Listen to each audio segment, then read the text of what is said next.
Historiquement, on parle d'industrie 1.0, 2.0, 3.0, etc. Le 1.0, c'était plutôt l'usage de la mécanisation. Le 2.0, c'est l'apparition de l'électricité. Le 3.0, c'était l'automatisation. Et bien le 4.0, ça va au-delà de ça. C'est-à-dire qu'on va vraiment combiner l'automatisation avec plus de données pour anticiper des phénomènes, pour prédire ce qui va se passer, pour réagir de la meilleure manière à ce qui se passe dans une usine.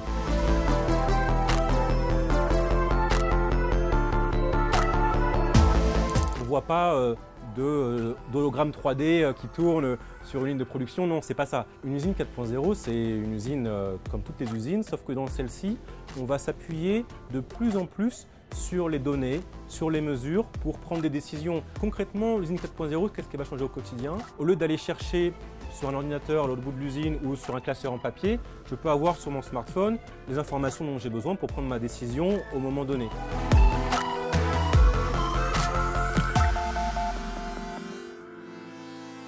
Les métiers restent les mêmes. Quand on parle de la data, on va beaucoup chercher des profils data scientist, data engineer, mais il ne faut pas oublier aussi toutes les personnes qui ont une expertise terrain, qui vont pouvoir combiner leur expertise, leurs compétences avec les données pour vraiment résoudre leurs problèmes du terrain.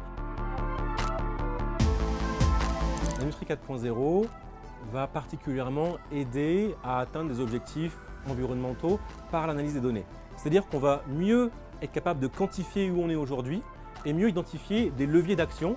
Par exemple, comment je peux réduire la consommation d'énergie dans une usine. Donc regardez où est-on aujourd'hui, où sommes-nous grâce aux capteurs. Ça peut être aussi comment réduire la quantité de matières premières que j'utilise pour faire ma production, parce qu'avec une usine plus stable, avec des niveaux de machines qui fonctionnent mieux, eh bien, je fais moins de produits non conformes, j'utilise moins de matières premières.